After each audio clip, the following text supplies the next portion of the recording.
Hello, YouTube subscribers, social media family. Listen, welcome to Tonya Harden Ministries YouTube page. For all of the new subscribers, welcome, welcome, welcome. So glad to have you a part of this YouTube family. Listen, if you do not know me, my name is Tonya Harden, aka Pastor T of the New Destiny Church under the leadership of Bishop Clyde Harden Jr., my baby daddy boyfriend, and all of that and more.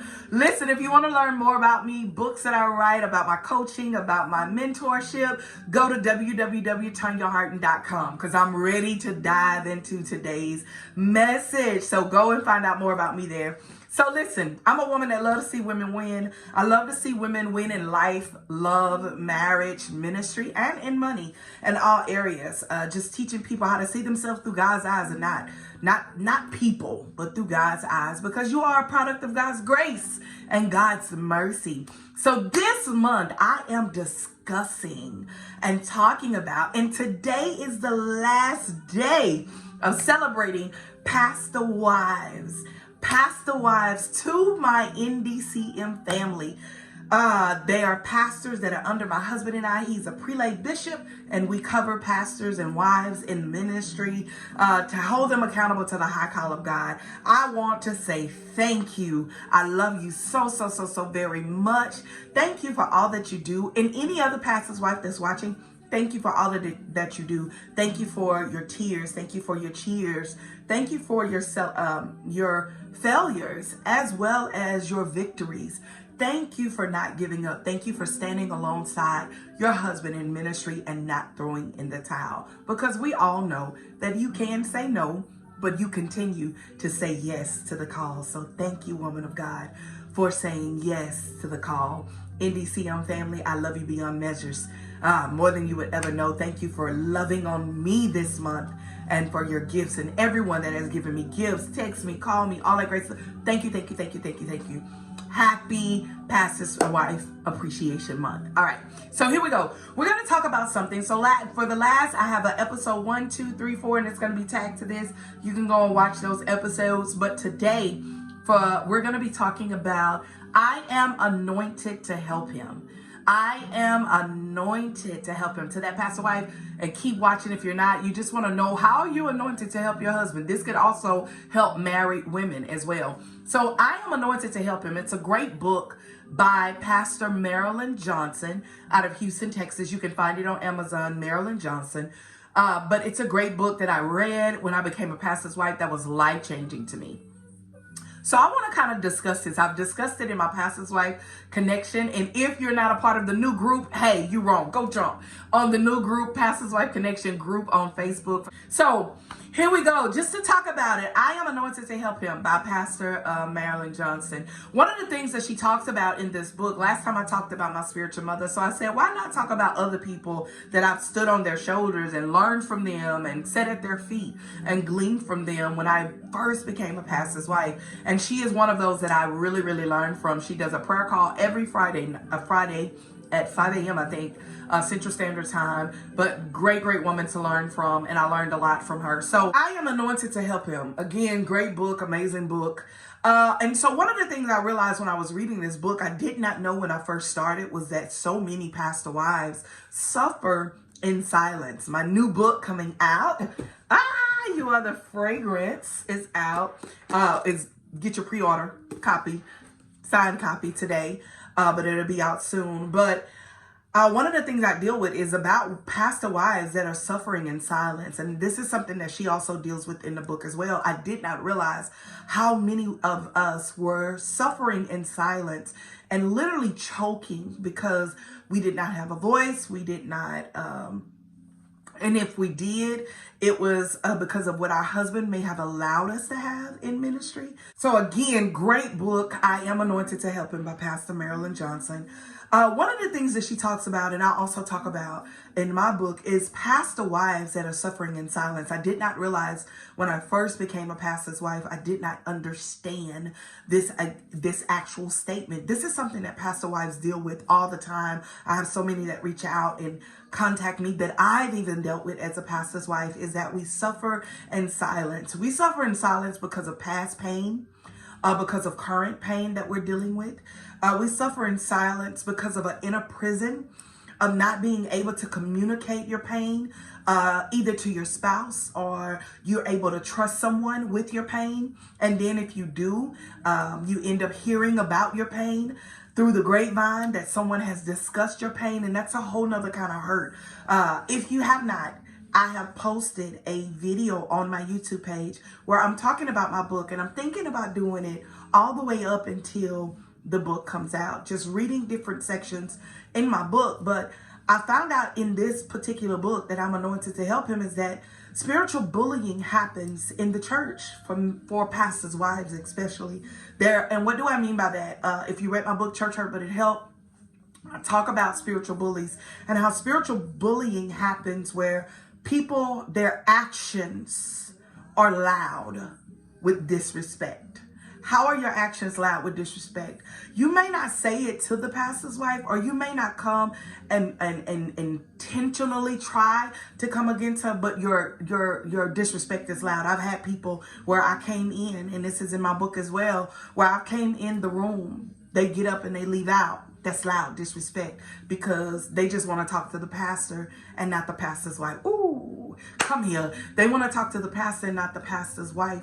Or you have people, I've had people that showed up when they knew that I wasn't going to be in a meeting, and all of a sudden when they find out that I'm there, they go and sit somewhere not to be in my presence, because my presence make them, because I see you spiritually, and it makes you just clam up because I'm around, and I know this as a pastor's wife. And bullying start happening, spiritual bullying, and it's loud disrespect, and it's picking and pettiness that happens. You know, he preaches, or if the pastor wife is a preacher, people won't show up because the pastor's wife is preaching because I don't like you like that. Yeah, you sense that and you feel that as a pastor's wife, and you know as a pastor's wife, those that are walking in these characteristics of bullying you spiritually without knowing it, that they're bullying you. Another thing that pastor wife do when they suffer in silence, and these are the things that pastor's wife would not tell you. So if you really want to get a sneak peek of how pastor wives really feel, and especially if you're in staff. Let me sidebar real quick. If you are a staff of your church, you want to get this book. You Are the Fragrance, because I deal with the things that pastor wives and the staff of the church need to know about pastor wives, right? So, sidebar, grab the book, pre-order, signed copy today. Go ahead, do that right now on my website, www.TonyaHarden.com. But suffering in silence, me, as a spouse, not on the same page with your spouse, that you got to suffer in silence because you can't say anything bad about the pastor. And if you do, you look bad. And no matter what, I don't care how many times you look at it, I don't care how many times you try to twist it, baby, they going to be for their pastor. You understand me? They going to ride out for their pastor at the end of the day because they love their pastor.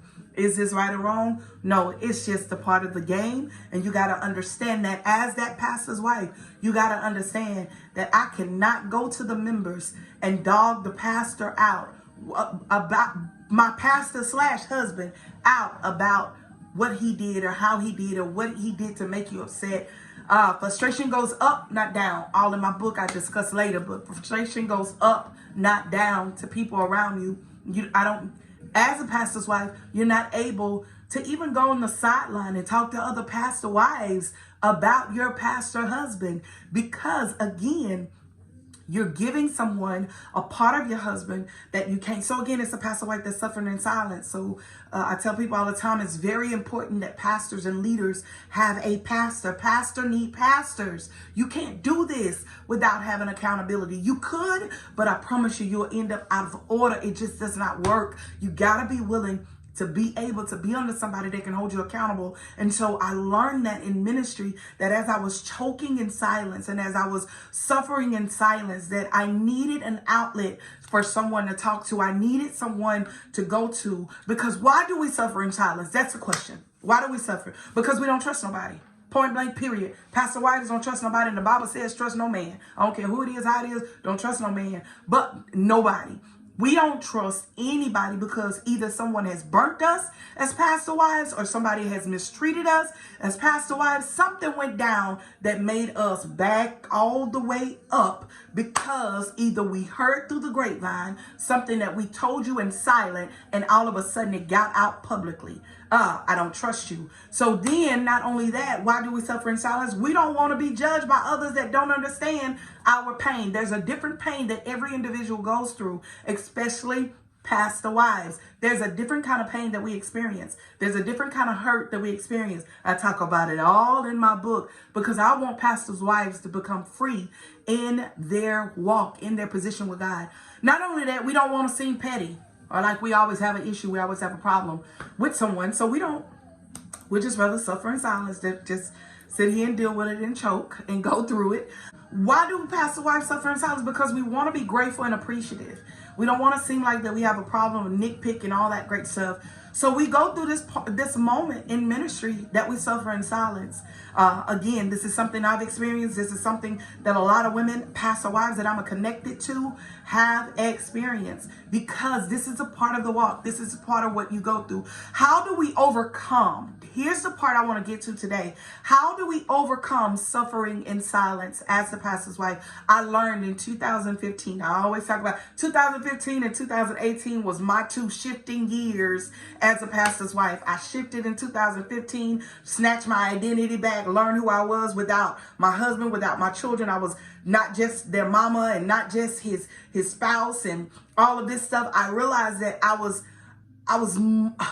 had more on me. I had more that I needed to do in the body of Christ, and not just for the four walls of my church, but outside of the four walls of my church as well. And I found my identity. I snatched it back, and I started the process of walking in freedom. And so while walking in freedom in 2018, I get hit again.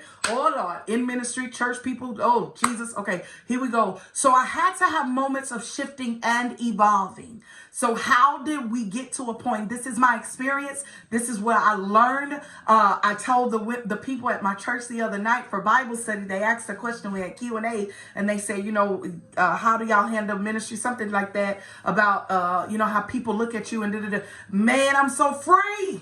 I don't know what to do because I learned the importance of just moving in my purpose and focusing on what God has called me to do and not what people want me to do. But I'm going to do what God called me to do, and I'm going to be obedient to the man of God, submit to the man of God, but at the same time, also being free in what God has called me to do as the pastor's wife. And my husband should love me enough to let me be free and what God has called me to do in the earth, because we have two different callings, two different mandates, and our mandates and callings come together. You learn that in my mentorship class as pastor wives. But one of the things that I had to learn was, how do I overcome suffering in silence? I had to get my spiritual mother, of course. I had to be able to have that outlet to go and talk to her and go and experience, learn from her, glean from her, get connected with her, reach out to her when it's really, really bad. And then I just learned to just reach out to her, just to let her know how much I love her. I appreciate it. I don't just reach out to her in one way. I reach out to her financial or whatever. I do what I have to do to pour into my spiritual mother. So as she pours into me, which I appreciated so much. So I had to get other outlets, my spiritual mother. Then I also realized I needed to get mentors.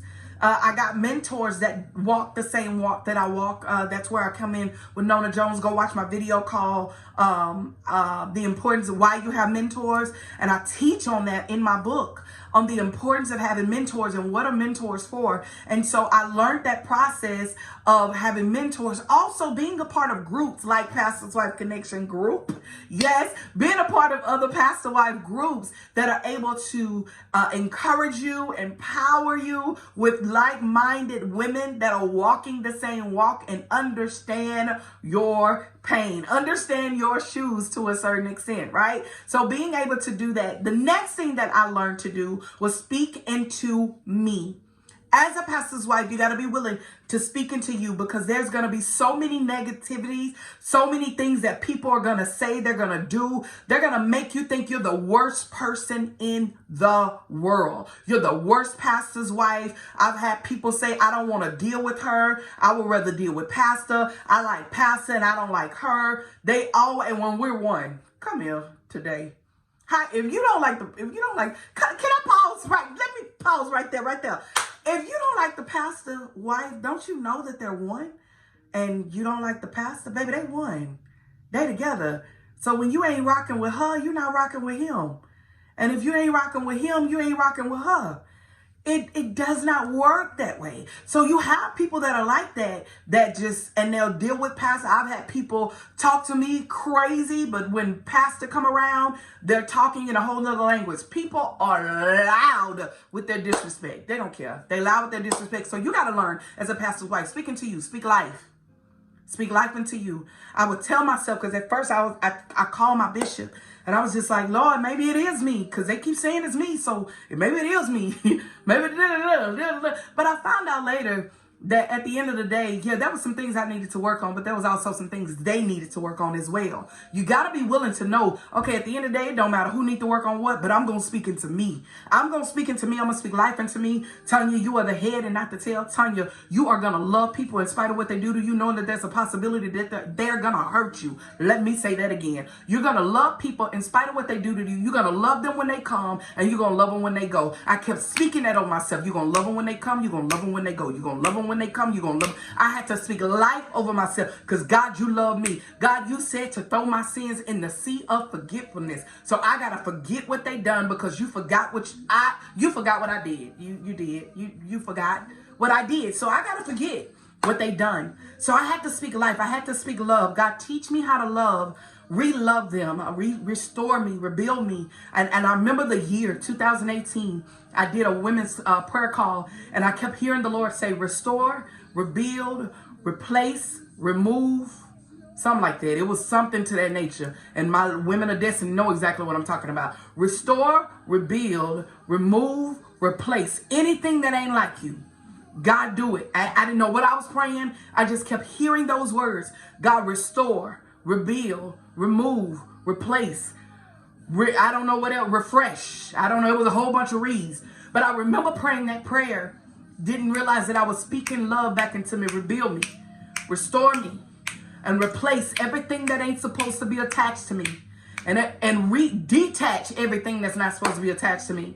God, I need you to restore, rebuild. And I even remember asking the Lord to expose everything that is against us, that's putting their mouth on us. Expose it. I had to go through that process. So, okay, now I got that out the way. I remember months later after that, I started asking God to give me a heart to love again. I walked in our church, and when I laid down on the floor, I asked the Lord to heal our land. I was talking about the land in our church, and heal my heart. God, heal. I would never forget it. I was on the floor. God, heal. And I said it over our church. Heal our land. I was talking about my heart. I needed my heart to be healed. And years later, last year, I did a conference called A Real Heal Her. And now I'm doing A Real Heal You this year for my women's conference.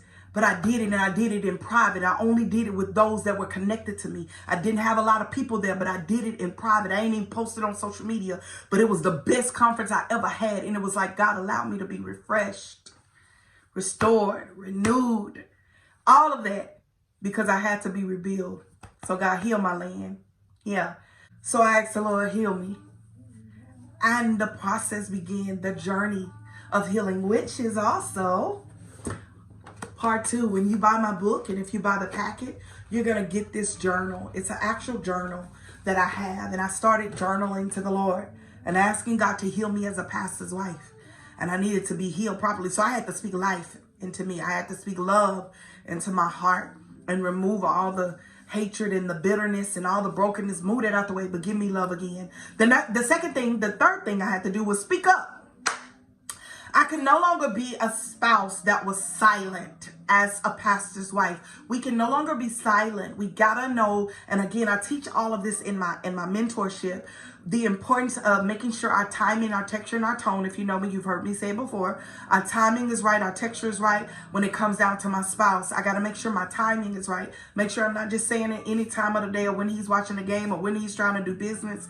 That's not the right time. The texture, I got to make sure that how I say it, the tone, how I say it, when I say it. I got to be careful with that. Also with members, it depends on how much your husband gives you voice time in your church. For me, I pastor along with my husband, so we pastor together. And so I have to have voice. I have to speak. I got to be able to have my voice give volume to the ministry. It gives another side to the ministry. So I got to correct sometimes. I got to love sometimes. I got to correct sometimes. I got to love sometimes. Regardless if they like it or not, I still got to speak up and let it be known, hey, let's do this. We got to do better. Let's just make sure we're doing A, B, C, and E so we can do better. No, that's not right. You love me? All right, then. Let's keep it moving. And if you get mad with me, and if it took me correcting you that one time and you leave the church because, baby, that's between you and the Lord, my love's still the same. It ain't going to change. So you got to be willing to know that as a pastor. That's where I am today. It ain't going to change. I'm still going to be me at the end of the day. So even with mentors, you got to speak up with your mentors. You got to be willing to ask questions. You got to be willing to ask questions with your spiritual leaders. My spiritual mother, I got to ask her questions. I asked her some questions. I need to know some things. I need to know going forward. And the only way that I realized later that when I wasn't asking, she never told me until I asked. So I had to start asking questions. So you got to be able to speak up. And then lastly, you got to be willing to speak out. All of your pain that you've been through is a part of your testimony. We are delivered by the blood of the Lamb and the words of our testimony. So all the pain that you've experienced as a pastor's wife, you will start telling your story. That's what I did.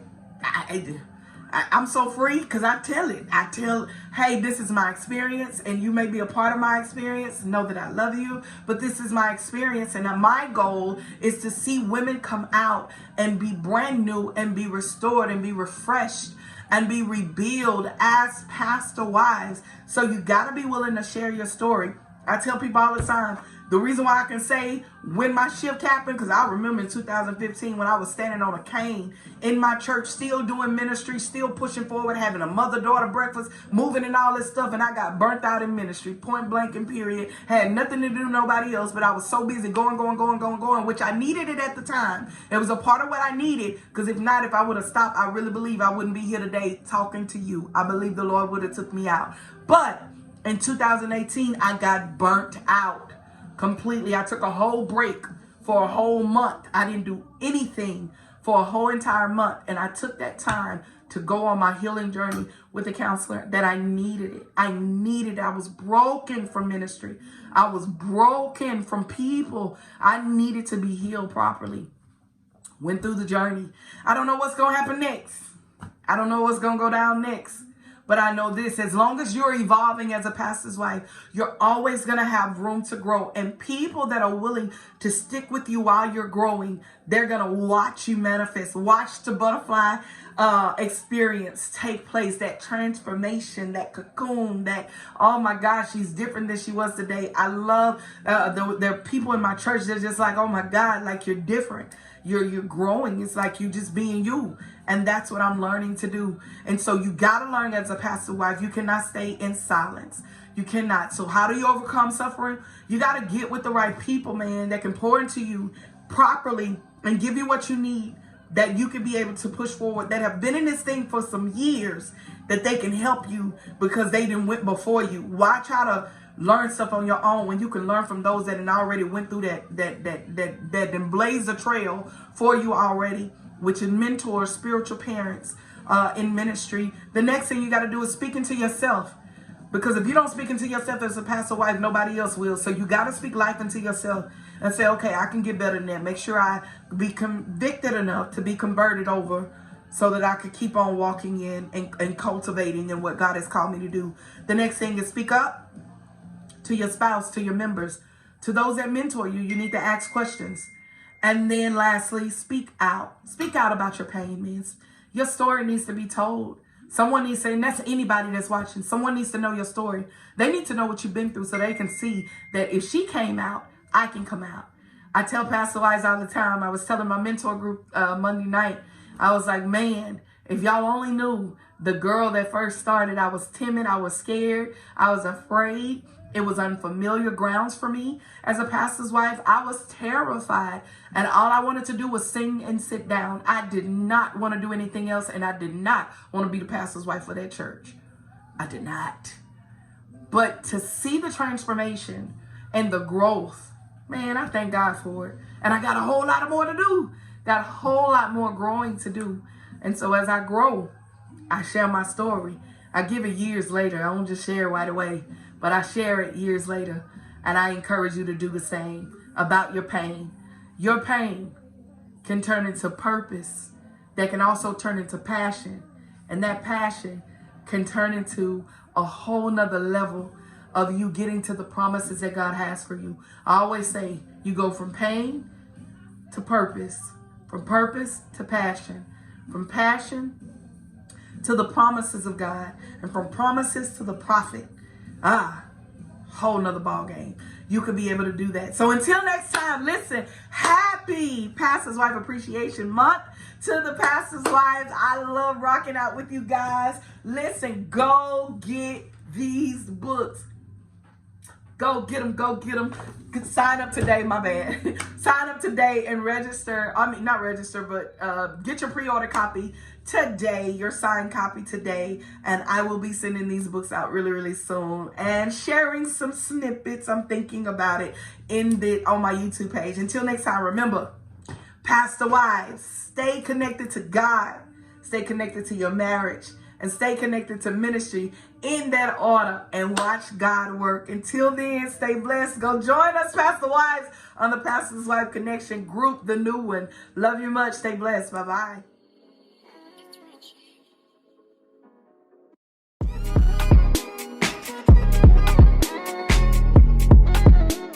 Marriage. Remember why you decided to be single. Remember why you decided to stay married.